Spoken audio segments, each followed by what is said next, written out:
भूर्भुवः स्वः तत्सवितुर्वरेण्यं भर्गो देवस्य धीमहि धियो यो नः प्रचोदयात्।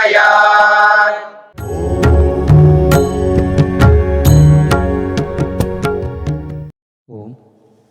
ये जो अस्मिता क्लेश हमारे पास होता है जी, तो उसमें भी हम जानबूझ के ये जो दुख की स्थिति, हाँ जी, हाँ जी, कहीं अनजाने में करते हैं, कहीं जानबूझ के करते हैं, दोनों ढंग से करते हैं। कहीं अनजाने में करते हैं, मान ले किसी को पता ही नहीं है अस्मिता क्या होती है, अस्मिता का मतलब भी पता नहीं है। दुनिया में कितने ऐसे लोग हैं जो अस्मिता क्लेश को नहीं जानते। वो भी दर्पण के सामने जब खड़ा होता है तो उसको क्या पता है कि शरीर अलग है, आत्मा अलग है। वो शरीर को ही आत्मा मान रहा होता है, वो अनजाने से मान रहा होता है। वो तो उसकी कहानी है। हमारी कहानी देखो, हमें तो पता है, हम तो पता नहीं कितने समय से पढ़ते आ रहे हैं, अस्मिता नामक क्लेश होता है, ठीक है ना। हाँ, शरीर अलग होता है, हम सुनते रहते हैं, उपदेश कितने सुनते हैं, कितना सुना होगा। यूँ तो खोपड़ी भरी हुई है उपदेशों से, फिर भी जब दर्पण के सामने जाते हैं फिर भी हम अपने शरीर को और आत्मा को अलग नहीं मानते, एक ही मान करके चलते हैं। समझ रहे हैं ना। तो ये जानबूझ के कर रहे हैं हम लोग, ऐसा होता है। सब हमारे हाथ में है। पकड़ के रखा तो पकड़ के रखेंगे। देखिए कितना सरल, ऐसा कर दो बस हो गया, समझ लिया ऐसा कर लो हो गया। वही हमसे नहीं होता है, और जिससे भी नहीं होता है वो दुखी रहेगा, और जितना प्रतिशत नहीं करता उतना प्रतिशत दुखी रहेगा। ये तो सबके साथ है, ये केवल आपके साथ नहीं है, ये मेरे साथ भी यही होगा, सबके साथ ये होगा। जहां जहां हमने पकड़ के रखा, किसको? अविद्या को, अस्मिता को, राग को, द्वेष को, अभिनिवेश को, जहां जिस अंश में हमने पकड़ के रखा उस अंश में हम दुखी ही रहेंगे, कभी सुखी नहीं रह सकते। ये भूल जाओ कि मैं राग से युक्त रहूंगा और तृप्त रहूंगा, ये भूल जाओ। संतुष्ट रहूंगा, मेरे कोई शिकायत नहीं है, ये कभी नहीं हो सकता। वो शिकायतों का पिंडारा जो है भरा हुआ है, पिटारा, पिटारा बोलते हैं, हाँ, पिटारा भरा हुआ है। बेटी से दुनिया भर की शिकायतें, बेटी से, बेटे से दुनिया भर की है, पति से भगवान तो शिकायतें ही शिकायतें, पत्नी से शिकायतें, अध्यापक से दुनिया भर की शिकायतें, विद्यार्थी से दुनिया, मतलब कोई ऐसा आदमी नहीं है जिसके प्रति हमारे मन में शिकायतें ना हो। शिकायतों का पिटारा जो है भरा हुआ है, कम नहीं है। इन सब से ऊपर उठना हो ना, जहां जब समझ में आ जाए वहीं त्याग कर दो, कोई शिकायत ही नहीं है, कोई अंतर ही नहीं होता। मतलब हमको उसके बारे में कोई टेंशन करने की समस्या, नौबत ही नहीं आएगी। ठीक है, आप ऐसा करते हो ना, चलो कोई बात नहीं, करते रहो, आपकी इच्छा, आप स्वतंत्र हो, करते रहो। हमारे हाथ में तो है नहीं जिसको हम छोटा बच्चा हो तो हम पकड़ के रख सकते हो उसको। अब बड़ा हो गया, शादी हो गई है, या जो भी काम करता है, बड़ा आदमी है, अब उसको पकड़ के रखने का क्यों प्रयास करते हो? उसको क्यों अपेक्षा रखते हो उससे, ये ऐसा करना चाहिए? नहीं, हम अपने को नहीं देख रहे, उनको देख, किसी को भी देखो, उसकी मर्जी है। वो मानता है तो ठीक, नहीं मानता तो उसका काम है, हमारा काम नहीं है। हमारा काम है टेंशन फ्री, बस चिंताओं से मुक्त हो जाओ, जो जो करते हैं करने दो। क्यों हम उसके साथ जुड़ के रहेंगे तो समस्या है। छोड़ दो ना, हो गया काम, हमारा कर्तव्य समाप्त हो गया। जब हमारा कर्तव्य समाप्त होता है ना, उसके बारे में सोचना नहीं है। हाँ, वो आगे होकर के आपसे सलाह ले दो, नहीं लेते मुड़ करके मत देखना, खुश रहोगे। मेरी बात समझना, हाँ, बहुत सरल है। आपका कर्तव्य नहीं है उसके ऊपर, जब था तो आपने किया, अब नहीं है ना, मुड़ के मत देखना उसको।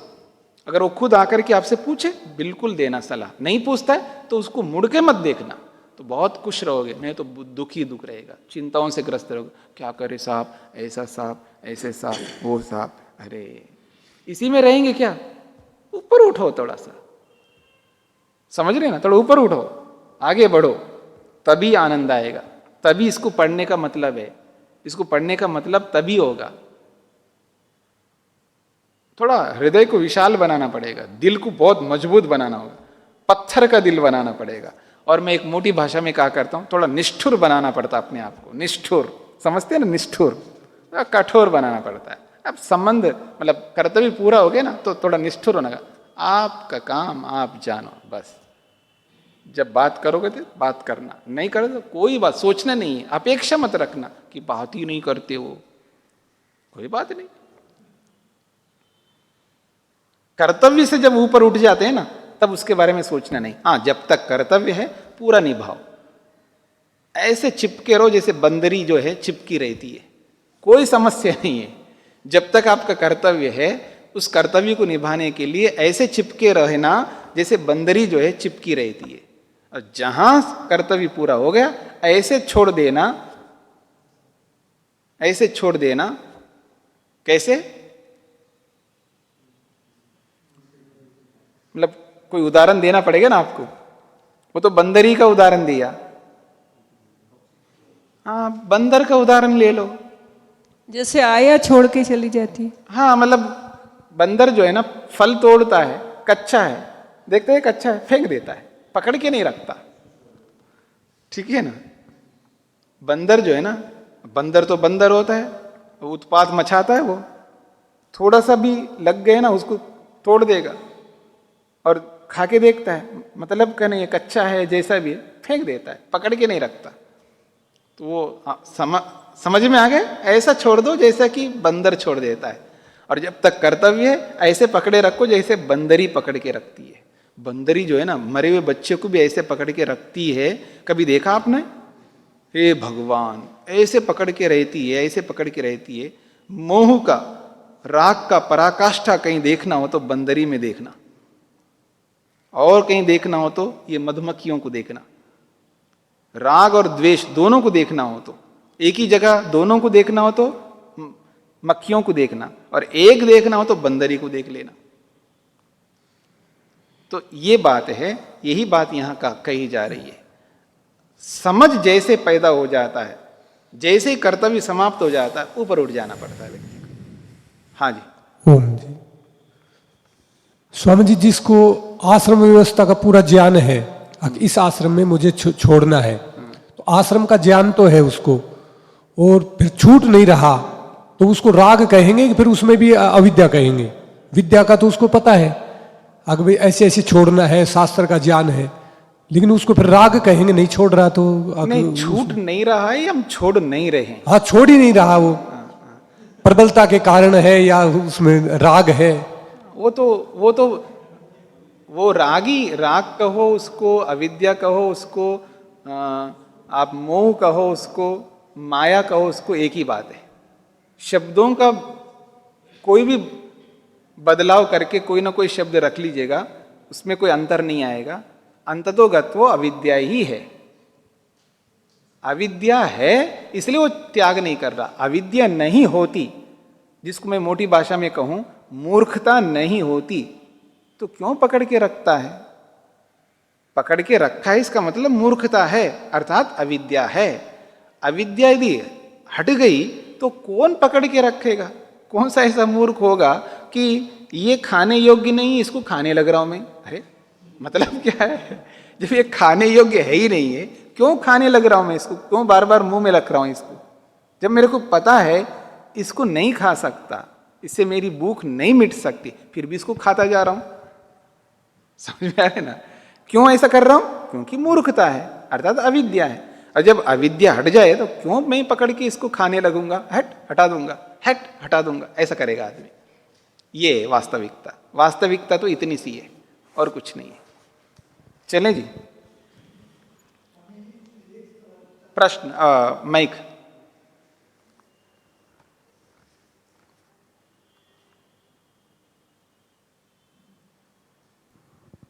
आप छोड़ देते हैं, माइक पास में ले लीजिए।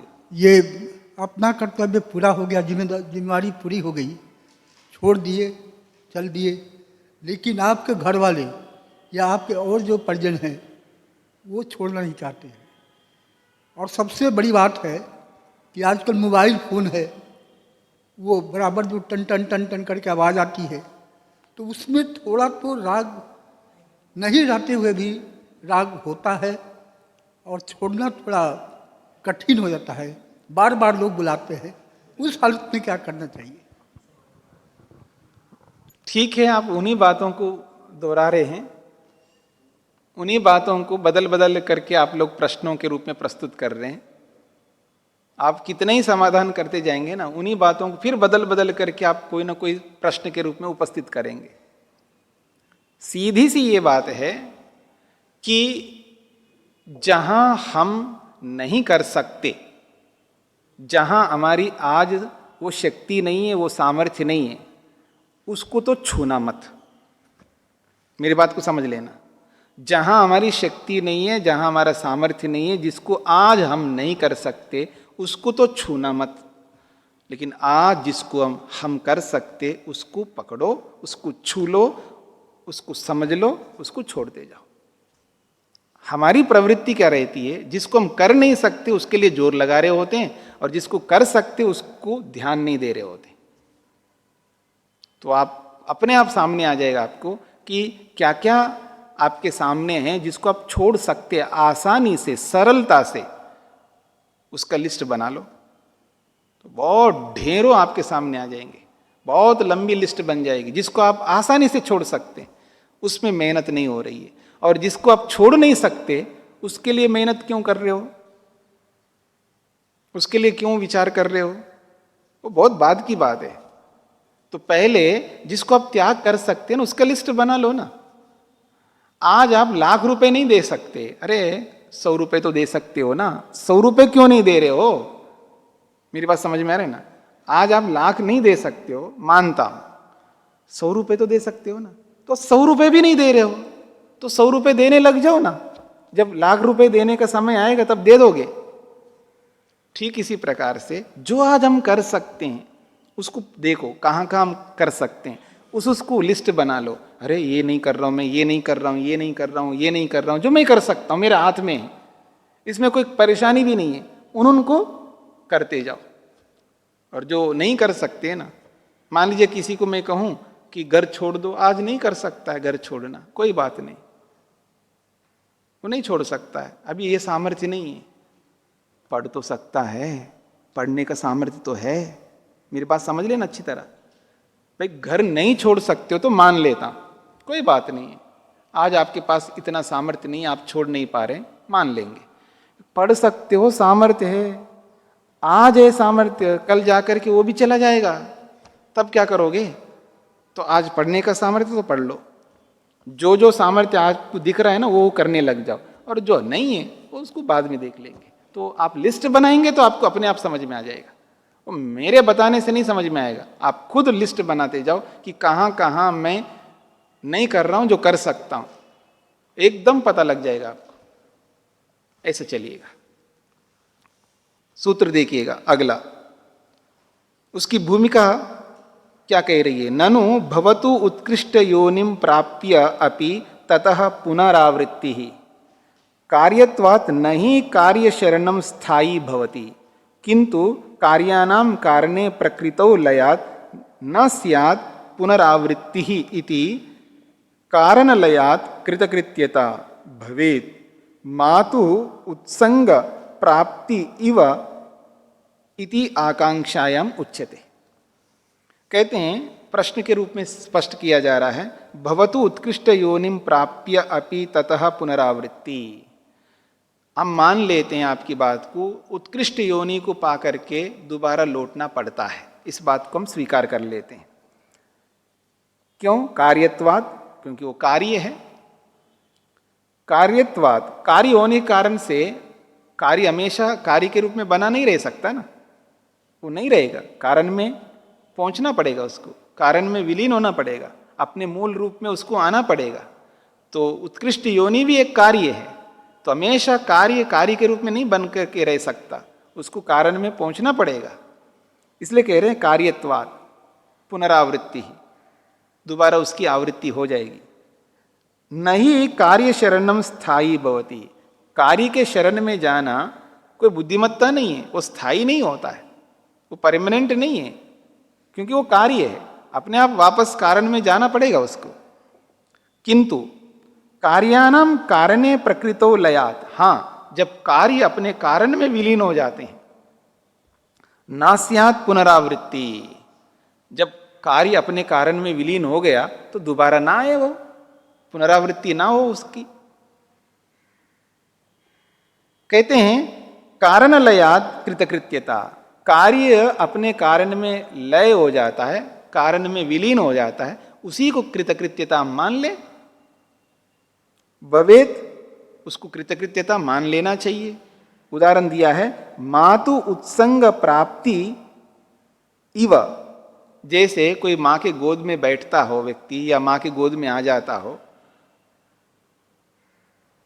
तो बड़ा सुकून मिलता है उसको। जो छोटा बच्चा होता है ना, जैसे मां के गोद में जाता है ना, उसको ऐसा लगता है सब कुछ मिल गया, इतना आश्वस्त हो जाता है, इतना निश्चिंत हो जाता है, उसको ये लगता है मेरी मां जो है ना अब पूरी सुरक्षा मेरी करेगी। आप कभी देखें, जैसे कोई छोटा छोटा बच्चा होता है ना, बिल्कुल छोटा, उसका मामा चाचा ताऊ उसको कई बार उकसाते रहते हैं, उससे थोड़ा खेलते रहते हैं, उसको थोड़ा तंग करने लगते हैं, और कोई कोई ऐसा करने लगता है तो बच्चा डर जाता है। उस बच्चे को डरा करके उसको खुशी मिलती है।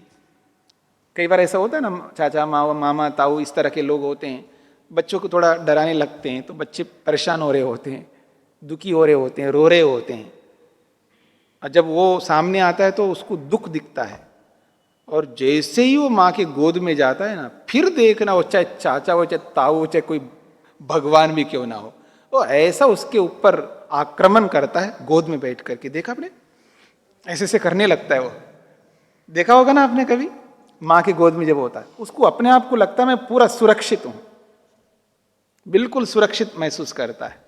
तो वही कहना चाह रहे हैं, माँ तो उत्संग प्राप्ति, जैसे माँ के गोद में जब व्यक्ति जाता है तो समझ लेना वो कृतकृत्य हो जाता है एक प्रकार से। ठीक इसी प्रकार से कार्य अपने कारण में विलीन हो जाता है तो व्यक्ति की कृतकृत्यता मान लेनी चाहिए। ऐसा प्रश्न करके समाधान चाहता है वो व्यक्ति, ये उदाहरण देकर के अपनी बात को मनवाना चाहता है कि कार्य अपने कारण में विलीन हो जाता है तो यही कृतकृत्यता, ऐसा मान लो, ऐसा उसका प्रश्न है। उसका समाधान दिया जा रहा है, न कारण लयात कृतकृत्यता मग्नवद उत्थानात्, उसका भी समाधान है। प्रश्न हो और उसका समाधान ना हो, यह दुनिया में कभी नहीं हो सकता, याद रखना। इस बात को समझ लीजिएगा, दुनिया में कोई ऐसा प्रश्न नहीं हो सकता जिसका समाधान नहीं होता हो। यह अलग बात है उस प्रश्न का समाधान हम नहीं जानते होंगे, यह हो सकता है, मतलब ये तो हो सकता है कि हर प्रश्न का समाधान हम नहीं जानते, हर प्रश्न का समाधान हम नहीं जानते, ये तो हो सकता है, लेकिन ये कभी नहीं हो सकता कि हर प्रश्न का समाधान ही ना हो। तो उसका समाधान दिया जा रहा है, न कारण लयात कृतकृत्यता, कारण में विलीन होने मात्र से कृतकृत्यता नहीं होती है। क्यों? मग्नवद उत्थानात्, कहते हैं कारण लयात खलु न कृतकृत्यता पुनः आवृत्ते अभाव, पुनः आवृत्ते न अभाव। तो कहते हैं कारण में विलीन होने से कृतकृत्यता नहीं हो सकती। क्यों? पुनः आवृत्ते, दोबारा आवृत्ति होने के कारण से, न अभाव, उसका अभाव नहीं रह सकता, अर्थात उसका भाव रहेगा। इस ना को, न कृतकृत्यता वाले जो ना है, इसको दोनों जगह जोड़ना होगा आपको। न कृतकृत्यता, फिर उसके बाद न पुनरावृत्ते अभाव, ऐसा। उदाहरण दे रहे हैं, जलाशये मग्नस्य अंतर्गतस्य यथा पुनरुत्थानम भवति। उदाहरण बहुत सरल दिया है, जैसे कोई जल में डुबकी लगाता हो, ठीक है, जल के अंदर प्रवेश करता हो, डुबकी लगाता है तो फिर ऊपर उठ जाता है। ऐसा नहीं होता कि डुबकी लगाए तो डुबकी लगा दिया, वो ऊपर उठना ही नहीं है, ऐसा नहीं होता है। क्यों जी? अगर डुबकी लगा के फिर ऊपर नहीं उठेगा तो राम नाम सत हो जाएगा। इसका मतलब वो डुबकी इसलिए लगा रहा है ताकि ऊपर उठ सके, ऊपर उठने के लिए डुबकी लगा रहा है वो। तो जैसे जल में मग्न होता है व्यक्ति, फिर पुनरुत्थानम, फिर वापस ऊपर उठ के आता है। तथैव, उसी प्रकार प्रकृतौ लीनस्य अपि उत्थानेन भवितव्यम, जो कार्य अपने प्रकृति में विलीन हो जाता है फिर उसका उत्थान, फिर दोबारा कार्य बन करके फिर आएगा, इसलिए उससे कृतकृत्यता नहीं मान सकते। ये इसका समाधान किया। सूत्रार्थ लिखिएगा। प्रकृति में लीन होने मात्र से, प्रकृति में लीन होने मात्र से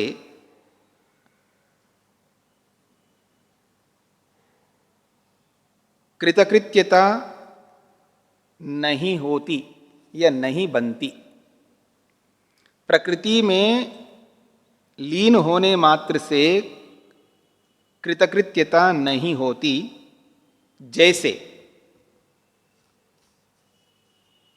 जैसे जलाशय में मग्न हुए व्यक्ति का, जैसे जलाशय में मग्न हुए व्यक्ति का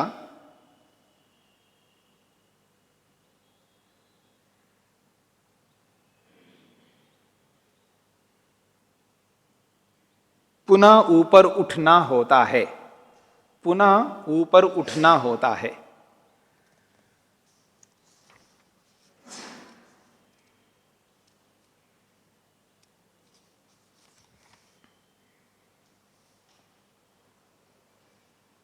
हाँ जी, इस पर प्रश्न किया जा रहा है, कुतः उत्थानम इत्यत्र हेतु, क्यों ऊपर उठता है वापस, इसमें हेतु दिया जा रहा है।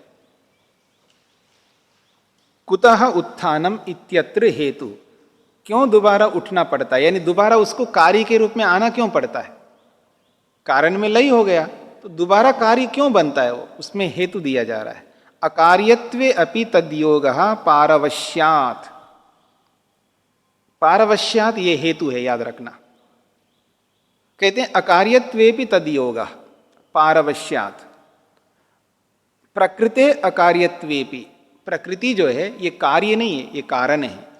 तो प्रकृति के कार्य ना होने पर भी प्रकृतिर नहीं कार्यम, उसी को स्पष्ट किया है, अकार्यत्वे को स्पष्ट किया है। प्रकृति नहीं कार्यम, प्रकृति कार्य वस्तु नहीं है, किंतु कारणमस्ति, वो कारण वस्तु है। तथापि, फिर भी तस्यः अकार्यत्वेपि कार्यत्व योगः, वो कार्य ना होते हुए भी कार्य के साथ उसका योग होता है, यानी वो कार्य ना होते हुए भी वो कार्य बन जाता है, उसको बनना पड़ता है। कार्ये महदादि भूत भौतिकांते परिणमनम परिणाम स्वभावो अस्ति, उसी को स्पष्ट किया है। वो कार्य किस रूप में, कार्य के रूप में आता है, तो कहा महदादि, महतत्व के रूप में, अहंकार के रूप में, या ऐसा भी कह सकते हैं भूत भौतिकांते, भूत के रूप में और भौतिक के रूप में उसको परिणित होना पड़ता है, परिणमन को प्राप्त करना पड़ता है। क्यों? पारवश्यात, वो पराधीन होने से। प्रकृति जो है वो स्वाधीन नहीं है, प्रकृति अपने अधीन में नहीं रह सकती, प्रकृति स्वतंत्र नहीं है, वो पराधीन है, दूसरे के अधीन है, इसलिए उसको बार बार कार्य के रूप में आना पड़ेगा। समझ में आ रही है? नहीं आ रही है? क्या नहीं आ रही बताइए, क्या समझ में नहीं आ रही है आपको? आप माइक में बोलिए। प्रकृति पराधीन है। हाँ जी। कैसे? कैसे? ये माइक स्वतंत्र है या पराधीन है? नहीं, उन्हीं को बोलने दीजिएगा, जो प्रश्न कर रहे हैं उन्हीं को बोलने दीजिएगा। मशीन के पराधीन है। हाँ जी, ये उस मशीन के पराधीन है। वो मशीन किसके अधीन है? इलेक्ट्रिसिटी। इलेक्ट्रिसिटी किसके अधीन है? अब इधर उधर क्यों जाते हो?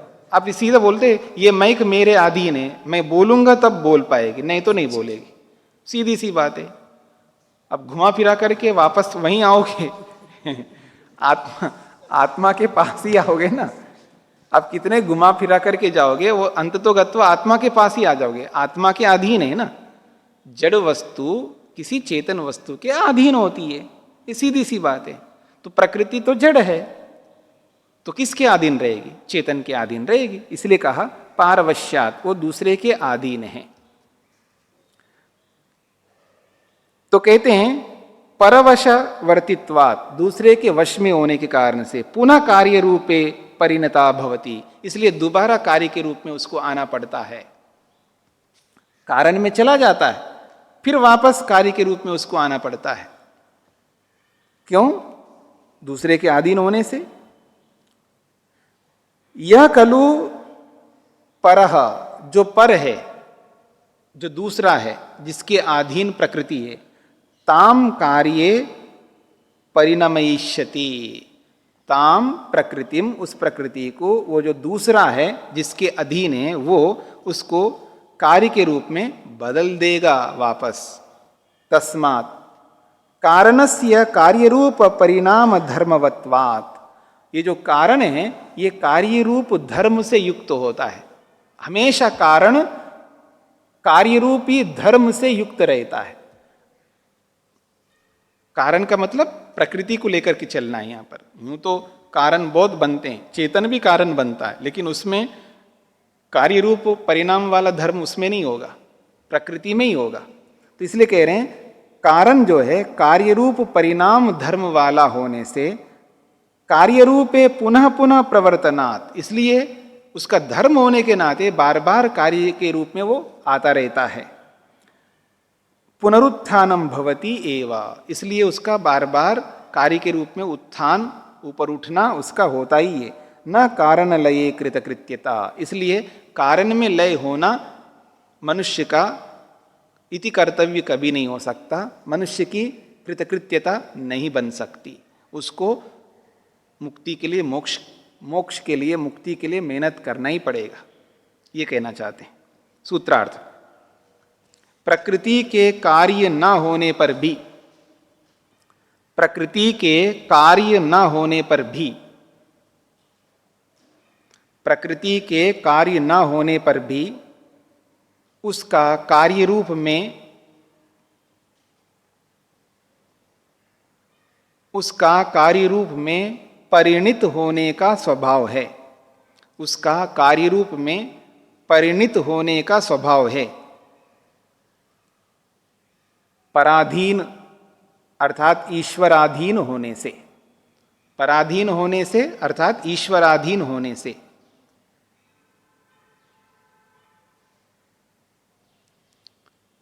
पराधीन होने से अर्थात ईश्वराधीन होने से,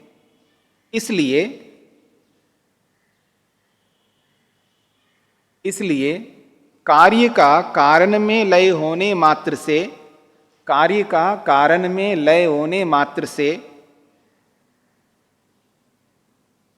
इसलिए कार्य का कारण में लय होने मात्र से कृतकृत्यता नहीं होती है। द्यौः शान्तिरन्तरिक्षं